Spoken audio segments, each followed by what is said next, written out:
Mahal ka ng Panginoon, sa oras na ito, inaabot ka sa iyong lugar, kaya kami naririto upang madinig mo ang salita ng Diyos na ibabahagi ng aking kasamaan. Kaya maraming salamat sa ating Panginoon, sa Kanya po ang mga papuri at parangal.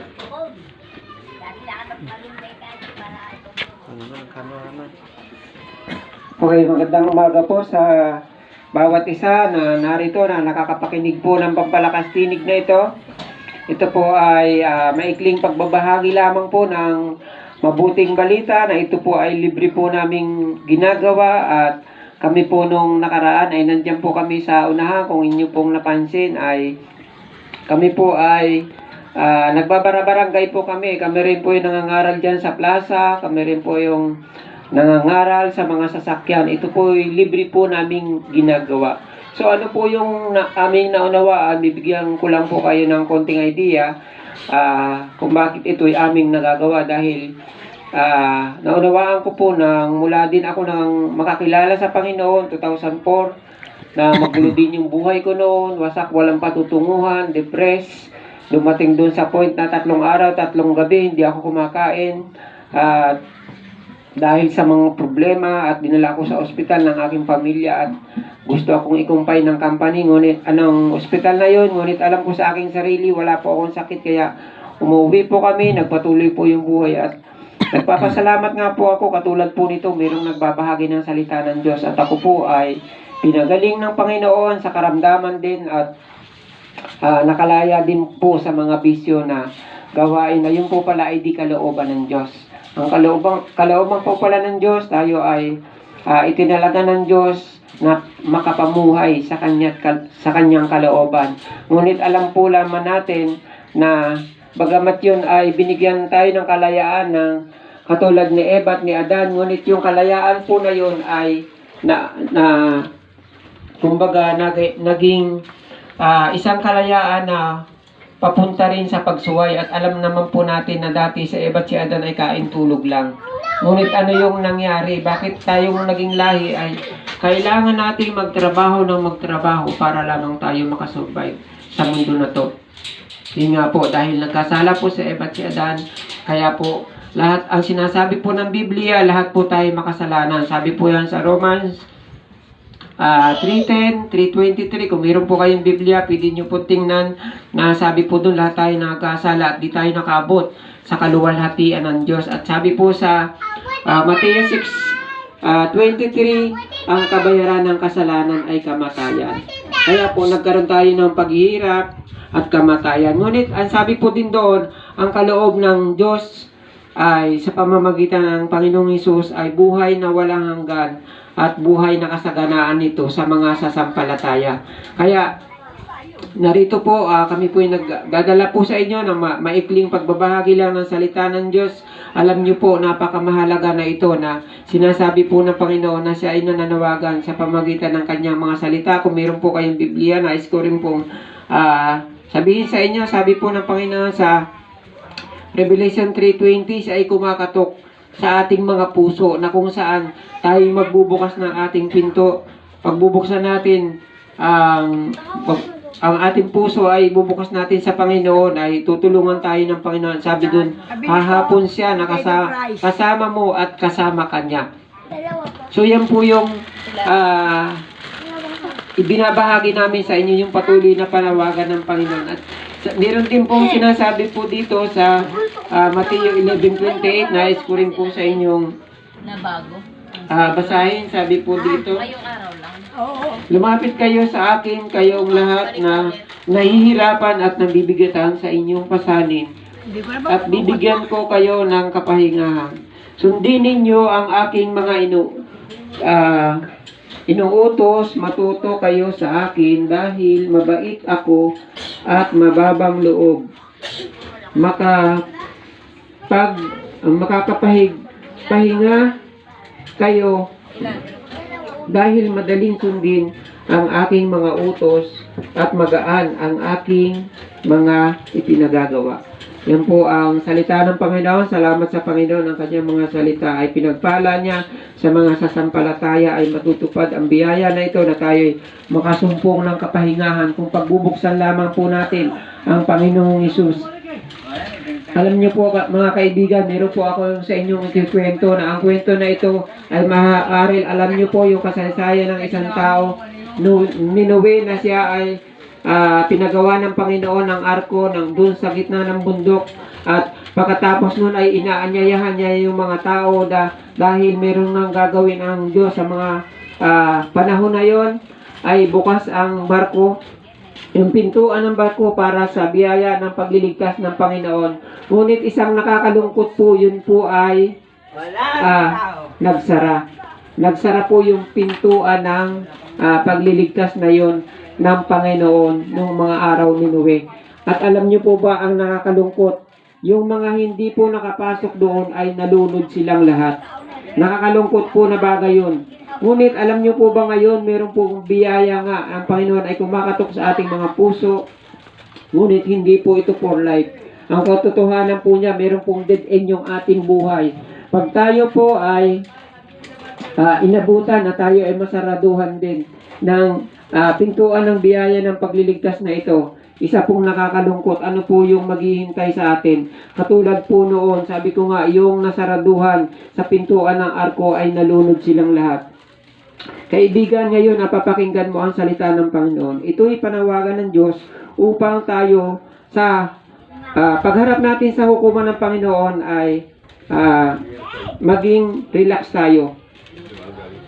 Dahil ikaw na ngayon napapakinggan mo ang salita ng Diyos, ay tumugon ka sa panawagan na ito ng Panginoon, na katulad noon na panawagan ni Noe, na ang pamilya ni Noe at ang nakakalungkot nga po doon, imbis mga tao yung sakay ng arko, ano po yung nangyayari? Ano po yung kwento doon? Mga hayop po. Yung mga hayop ang naging sakay. Biruin niyo po, imbis tao yung sakay ng arko, para sila ay maligtas, ay maging mga hayop po yung naging sakay po ng arko, dahil po naman yung mga hayop po ay masunurin po yan. Ngunit ano po yung nangyari doon sa mga tao? Sila ay naging matigas yung kanilang mga puso at hindi sila nagbigay ng atensyon sa panawagan ng Panginoon. Kaya kaibigan, ikaw yan, napapakinggan mo ang panawagan na ito ng salita ng Diyos. Sabi ko nga po kanina, ito'y maikliin lamang na pagbabahagi ng salita ng Diyos. Ito na po yung climax. Ayaw mo na matulad doon sa nasaduhan noon ng arko na sila'y nalunod lahat. Kaibigan, mayroong pamparaan. Kahit na tayo ay makasalanan, sinasabi nga diba doon sa salita ng Diyos sa Romans 6:23, na bagamat sinasabi na ang kabayaran ng kasalanan ay kamatayan, ngunit ang kaloob ng Diyos ay buhay na walang hanggan ay Kristo ito sa mga sasampalataya.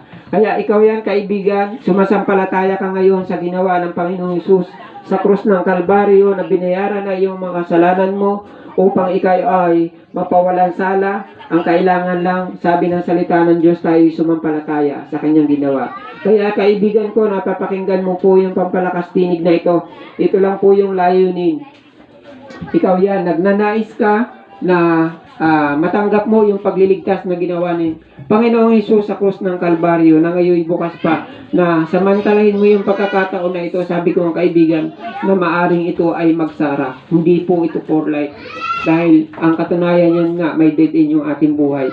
Kaya ikaw yan kaibigan, napapakinggan mo yung pampalakas tinig na ito. Ikaw yan, nagnanais ka na muling makapiling ang Panginoon, makaranas ng pagpapatawad ng Diyos, na ito ay nakahanda niya laging ibigay sa mga lalapit sa Kanya at sa sampalataya sa ginawa ng Panginoong Hesus sa krus ng Kalbaryo.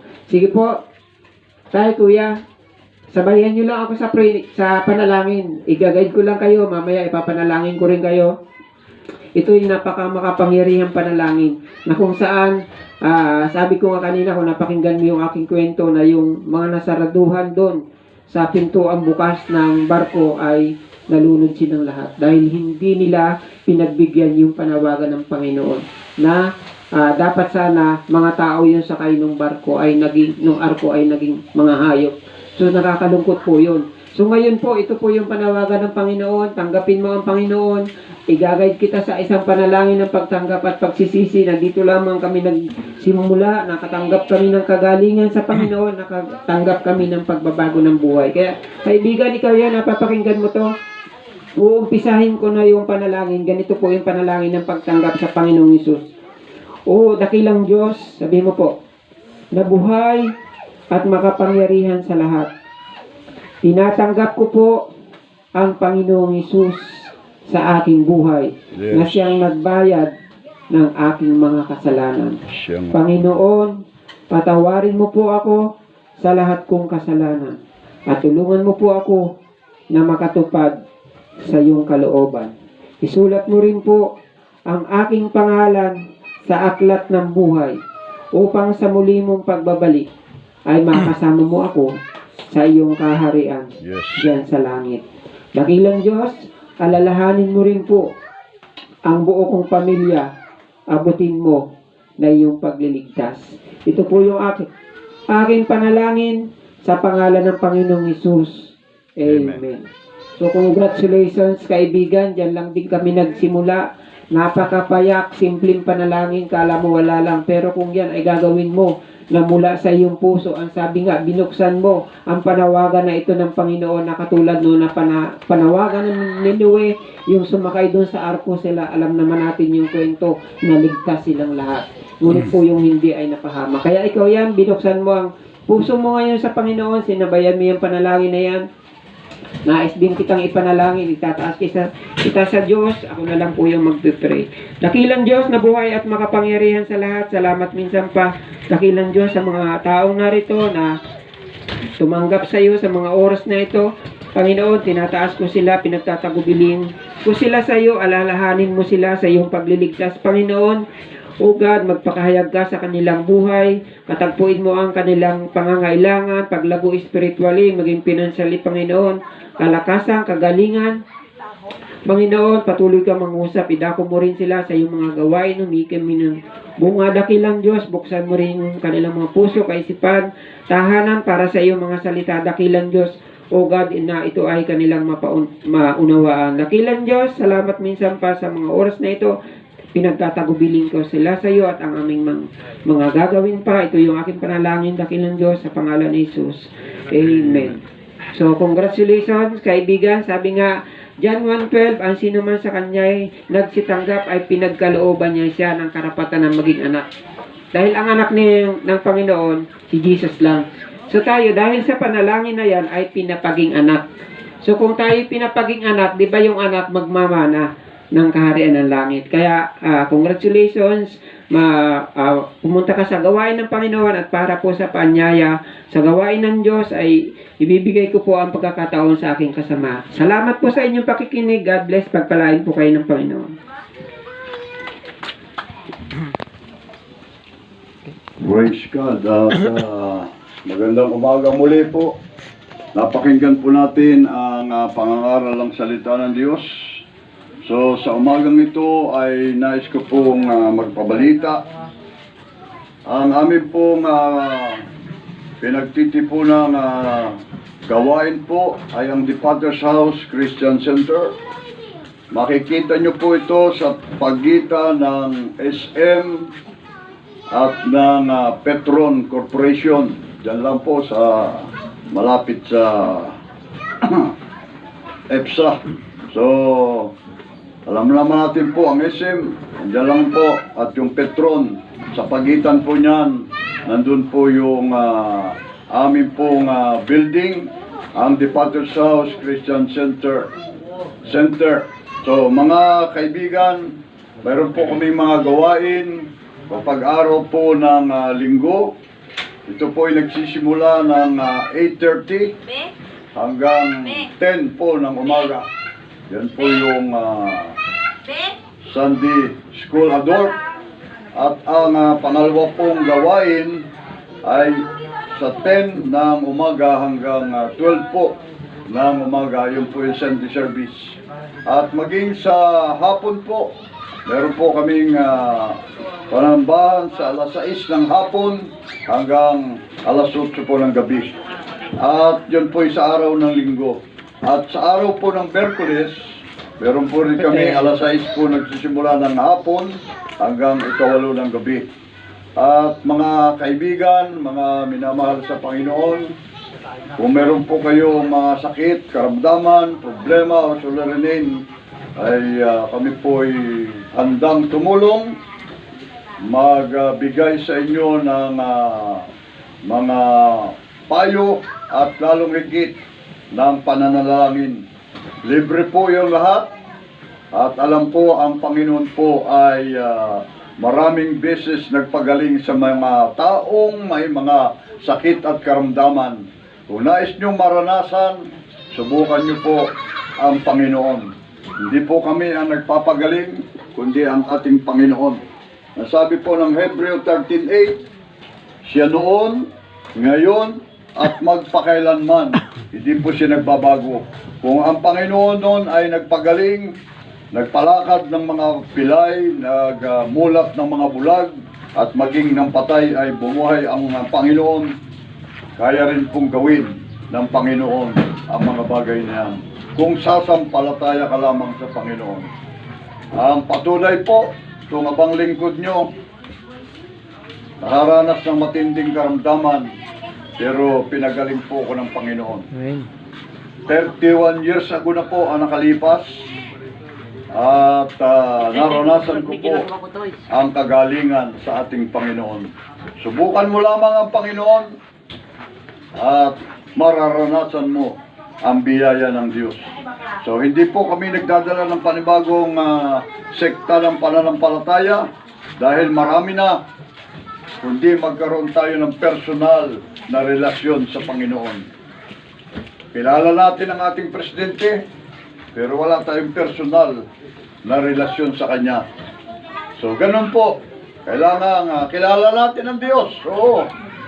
Lahat ng tao kilala ang Diyos, pero meron ka bang personal relasyon sa Kanya na sa isang iglap, sa isang tawag lang ay pwede kang tugunin.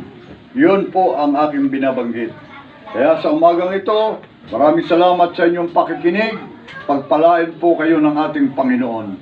At nag-umpisa tayo ng panalangin, magtatapos puli tayo ng pananalangin. Panginoon, maraming salamat, Panginoon, sa mga salitang nahayag. Patuloy mo nga pong buksan ang kanilang mga puso't kaisipan, magkaroon sila ng personal relasyon sa iyo, at ang dalangin ko kapayapaan sa lugar na ito, kaayusan, pagpalain mo ang bawat may mga hanapbuhay sa lugar na ito, at yung may mga karamdaman, abutin mo sila, Panginoon. Lalong higit, Panginoon, ang kaligtasan ay makamta ng bawat isa.